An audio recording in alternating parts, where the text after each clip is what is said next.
Hello everyone, সবাইকে নতুন একটা ভিডিওতে অনেক অনেক ভালোবাসা, অনেক স্বাগত। সকাল থেকে শরীরটা আজকে ঠিকঠাকই ছিল। এই এখানটা করে বাসন ছিল, সেই বাসনগুলোকে গুছাতে গেছি।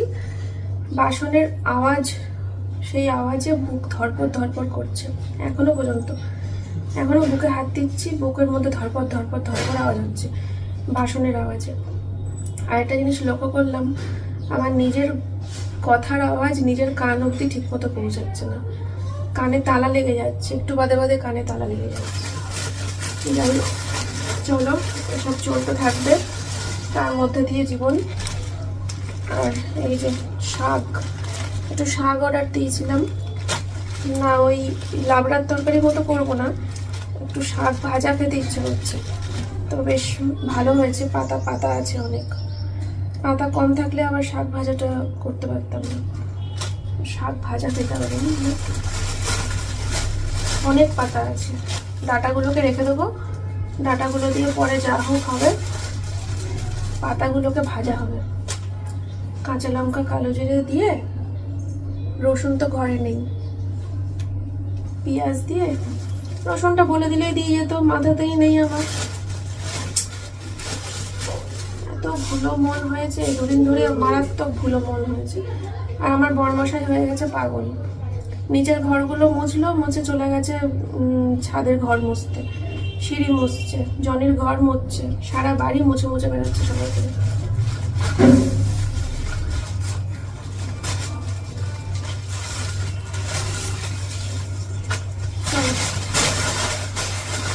এটা ফেলে দিই, মাছ এসছে তো এর মধ্যে করে। এত বড় প্লাস্টিক ফেলতে গেলেও মায়া লাগে, একটা প্লাস্টিকের মায়াও ছাড়তে পারি না, যে এত বড় প্লাস্টিকটা ফেলে দেবো, কত কাজে লাগে। মাছগুলোকে ঢালি, দুরকম মাছই আজকে করবো নাকি, দুটো মাছ কিনেছি। বাবা মরে যাবো তো এত রান্না বান্না করতে গেলে। শাক ভাজা, দুরকম মাছ, একরকম করি আর একরকম ফ্রিজে ঢুকাই দিই।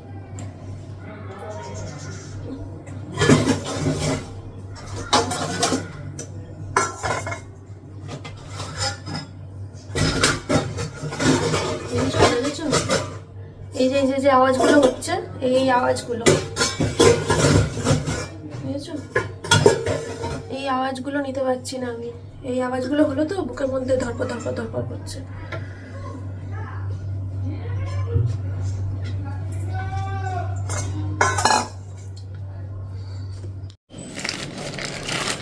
বাবা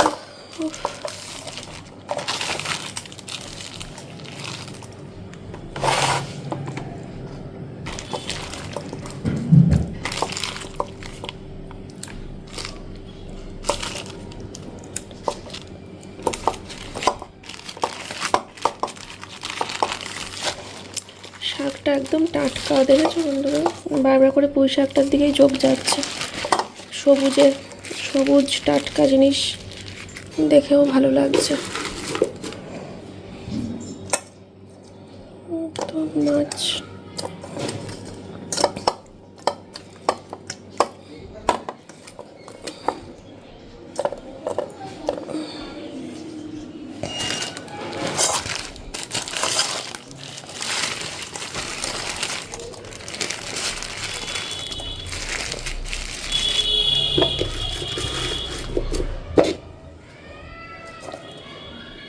লোটে মাছেরও সাইজ ভালো আছে, ছোট ছোট লোটে আবার ভালো লাগে না।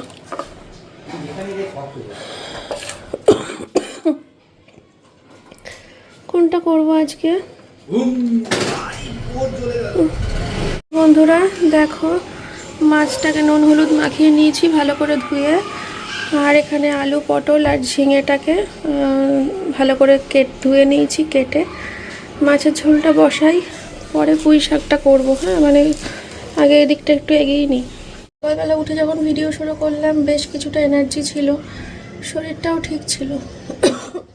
সবজি কাটতে কাটতে আবার মাথাটা চক্কর দিয়ে উঠলো। মানে ওই জানি না, হয়তো ফোকাসের কারণে হচ্ছে নাকি, মানে আমি এক দৃষ্টিতে তাকিয়েছিলাম সবজির দিকে আর বটির দিকে, এক দৃষ্টিতে এরকমভাবে তাকিয়ে তাকিয়ে কাটছিলাম, তারপরে দেখি মাথাটা চক্কর দিয়ে। চলো করে ফেলি মাছের ঝোলটা। বাড়ির সামনে যে কাকাটা সবজি নিয়ে আসে, ওনার কাছ থেকে সবজি নিয়ে রাখলাম কিছু। এই যে টমেটো ছিল না ঘরে, আর এই পাট শাক নিয়েছি, অনেকটা পাট শাক নিয়েছি। তো ডাল হবে কালকে, আর বাকিটা পাট শাকের ঝোল করব দুদিন পরে। কালকে পাট শাক দিয়ে ডাল, আর ওই লোটে মাছটা ফ্রিজে ঢুকিয়ে দিলাম। ওই লোটে মাছ আর পাট শাক দিয়ে ডাল, এই দুটো হচ্ছে কালকে রান্না হবে। আর ঝিঙে ছিল না ঘরে, তো ঝিঙেটা নিলাম, এখনও রয়েছে। রসুন লঙ্কা সবই নিয়েছি, এগুলোও ছিল না। তো এই ঝিঙেটা নিলাম এই মাছ পাতলা করে মাছের ঝোলটা করব বলে।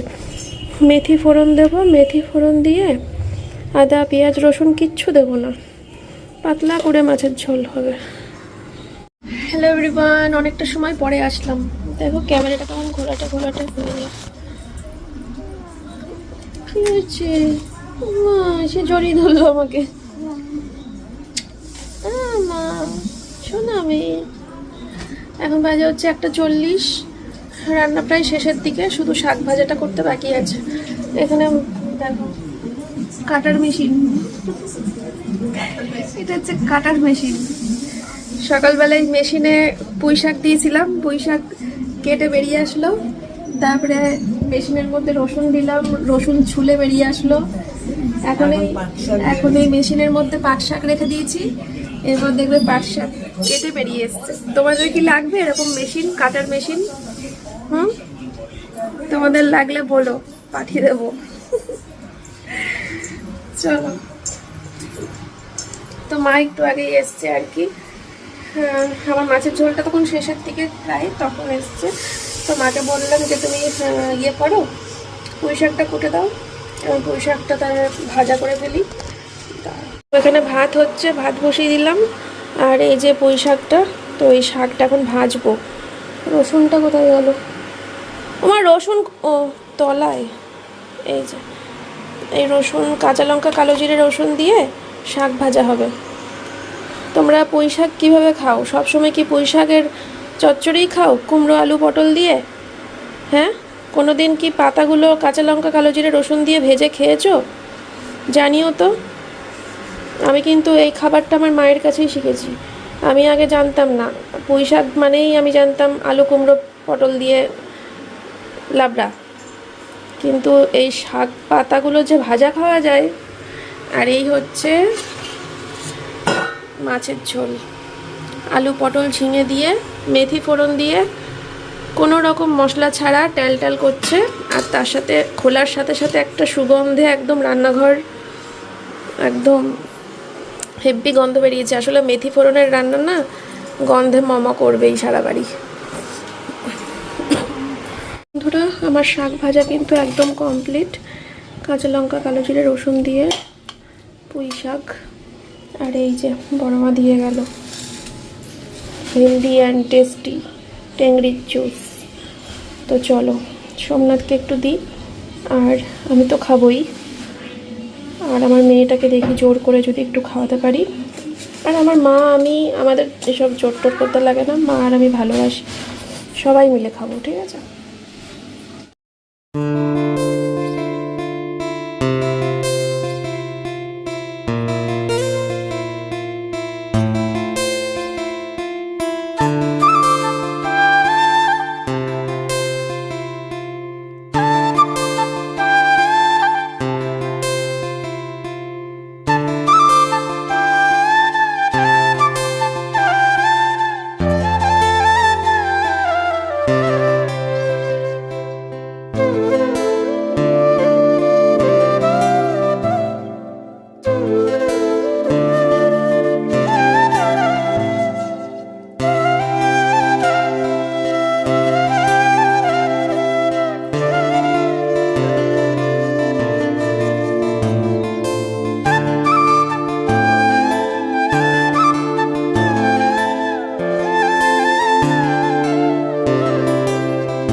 তো বন্ধুরা এখানে দেখো সমস্ত নাইটিগুলো রাখলাম, ঠিক আছে। লাইভে আসবো, ভাগ করে রেখেছি। এদিকের নাইটিগুলো 400-450 টাকা মতো প্রাইস যাবে, আর এদিকেরগুলো 350 থেকে 380 এরকম দামের, বুঝেছো। তো দেখি আজকে লাইভে কোন দামের দেখাবো, কি করব। 5টার সময় লাইভে আসবো বলা আছে। আর এইসব প্যাকেট পকেটগুলো মা ফেলে দিও।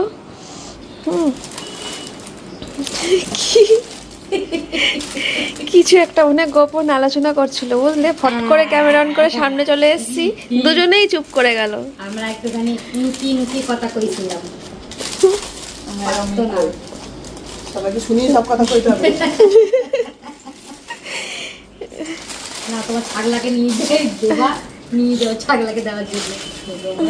তোমাকে দিবি বাঁচতে বাঁচতে গেতে বেছে নিয়েছি সব, যা পাতা ফেলবো না আমি। গোটা পাতা বাদ দিয়ে, পাকা পাতা বাদ দিয়ে সব নিয়ে ওই বড় বড় যে গোটা গোটা পাতাগুলো ওগুলো দিয়ে বড় করো। হ্যাঁ, কি ভালো। রাত্রিবেলা 3:30টার সময়, আমিও শির খেলার কথা বলছি। 3:30টার সময় উঠি, 4টার সময় উঠি, যখনই উঠি দেখি ছোট মা জেগে আছে। 5টা 5:30 শুতে যাবো, চোখ মুখের হাল দেখছো না। মরবা আবার সে স্পন্ডিলাইটিস হবে, দেখবা। আগে হয়েছিল না একবার, আগে সেই বিশাল বাড়াবাড়ি মনে আছে একবার। আরে কোমরে কি ব্যথা হয়েছে, কোমরটাই এত ব্যথা না, মনে হচ্ছে কি যেন পাচ্ছি না আমি। আমি একটু শুই, তারপরে রেডি হব। লাইভ শেষ করলাম, লাইভ শেষ করে তোমাদের অর্ডারগুলো নিচ্ছিলাম। অর্ডারগুলো নিতে নিতে তারপরে ভাবলাম একটু চা খাই, চা খেয়ে তারপরে আবার তোমাদের অর্ডারগুলো নেব। এইমাত্র লাইভ শেষ করেছি, তো এখন অর্ডারের চাপ থাকবে। তো এই যে ব্যবসার ফোন,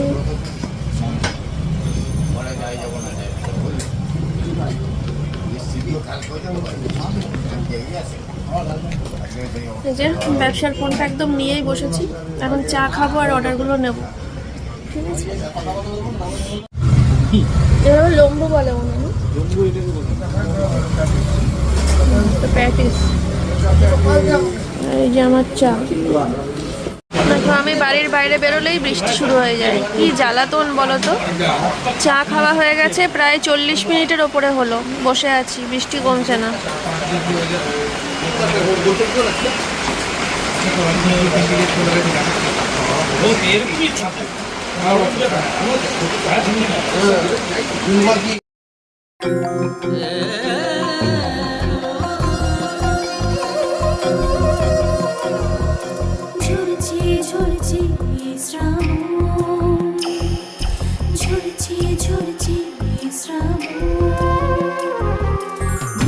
চাদর জড়িয়ে যখন বৃষ্টি ঝরার স্বপ্নে মগন, রামধনু যে একলা তখন রোদের ডানায় খুঁজছে জীবন বিবর্ণ আকাশে। কখনো মেঘ, কখনো বৃষ্টি, কখনো মেঘ, কখনো বৃষ্টি আসে, কখনো বৃষ্টি, কখনো মেঘ যে ভাসে, কখনো মেঘ, কখনো। কি মুশকিল বলো তো, এই সময়টা করে যেদিনকেই বেরোচ্ছি, গতকালকে এই সময়টা বেরোলাম, বৃষ্টিতে ভিজে গেলাম। আবার আজকে এই সময়টা বেরিয়েছি, একটু বৃষ্টিতে ভিজে গেলাম। মেয়ের খাতাটাই কেনা হলো না, মেয়ের বাংলা খাতা শেষ হয়ে গেছে। ম্যাডাম পড়াচ্ছে ওই ঘরে মেয়েকে, বললাম যে আমি আনতে পারিনি খাতা।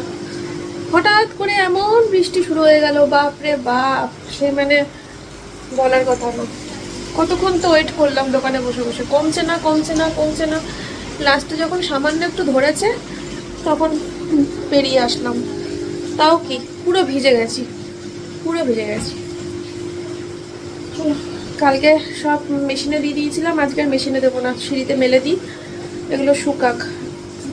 কালকে আমাকে বেরোতে হবে, দোকানে যাবো কালকে। চলো ওপরে যাই। মেয়ে নিচে ঘরে পড়ছে, সোমনাথ গেল স্নান করতে। এই বৃষ্টি থেকে ভিজে আসার পর স্নান করে নিলে না শরীরটা পুরো মানে আর ঠান্ডা লাগে না। কত জ্ঞান আমার, কিন্তু কোনো জ্ঞানই নিজের ক্ষেত্রে অ্যাপ্লাই করি না। যাই হোক, একটু ওপরের ঘরে আসলাম, কারণ এখন যা ওয়েদার, ওপরের ঘরেই হচ্ছে মজ্জা মজ্জা মজ্জা।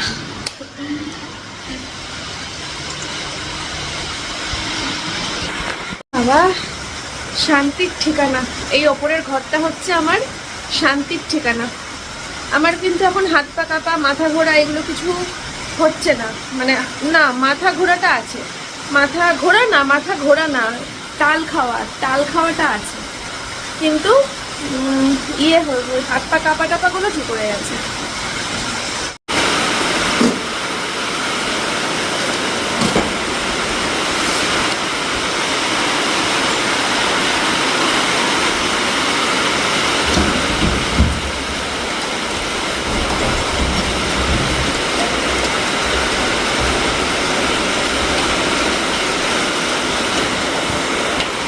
তো বন্ধুরা, এই ওপরের ঘরের লাইটটা বন্ধ করে দিলাম আর ছাদের লাইটটাকে জ্বালিয়ে দিয়েছি, দিয়ে একটু অন্ধকার ঘরে বসলাম।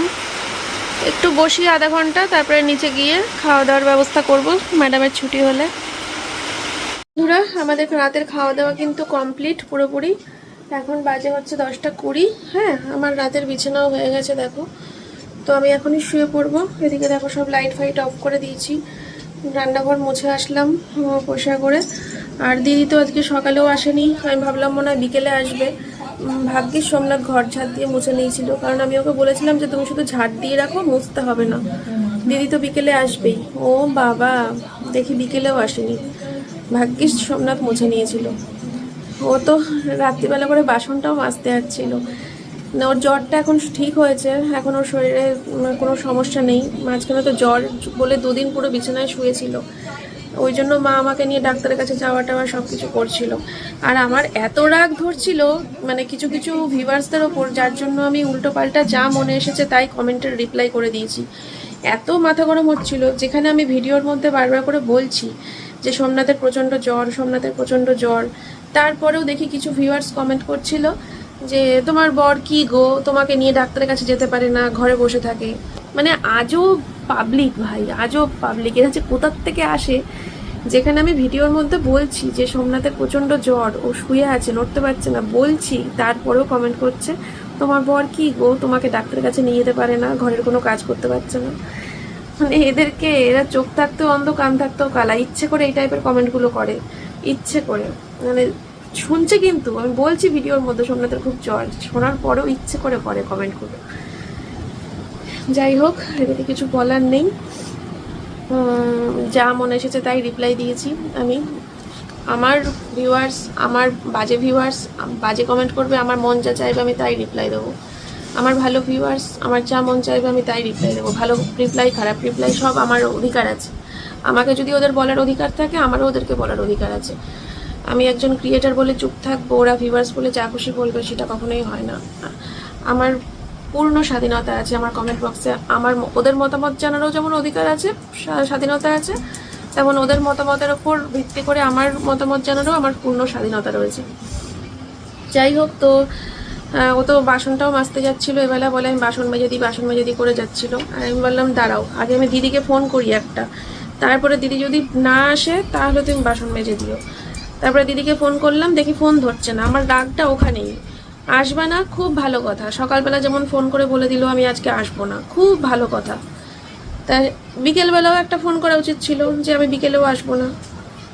তা আমি ফোন করে পাই না। তারপরে দেখি ওনার বৌমাকে ফোন করলাম, ওনার বৌমা ফোন ধরে বলল যে মাকে দিচ্ছি, তারপরে শাশুড়িকে দিল, মানে আমার কাজের দিদিকে দিল। তা জানতে পারলাম কালকে সকালে কাজে আসবে। তাই সোমনাথকে বললাম যে এবেলা তাহলে আর বাসন মাজতে হবে না, বাসন যেমন জমে আছে জমে থাক, কালকে এসে মাজবে খন একবারে। এই তো, যাই হোক, চলো তো শুয়ে পড়ি। আর মা সবজি টবজি সব কেটে কুটে দিয়ে গেছে, পাট শাক। কালকে সকাল সকাল উঠে আমি রান্না করে নিতে পারবো। দিদি এসে শুধু বাসনটা মেজে দিয়ে গেলেই রান্না করে নিতে পারবো। কালকে পাট শাক রান্না করবো, পাট শাক দিয়ে ডাল আর লোটে মাছটা করবো। চলো, তোমরা সবাই খুব ভালো থেকো, সুস্থ থেকো। তোমাদের সাথে আবার দেখা হচ্ছে কালকে সকালবেলা নতুন একটা ভিডিওর সাথে। আজকের মতো এই পর্যন্তই, টাটা। আমি এখন শোবো, শুয়ে বিজনেস নাম্বারে অর্ডারগুলো নেব, ঠিক আছে?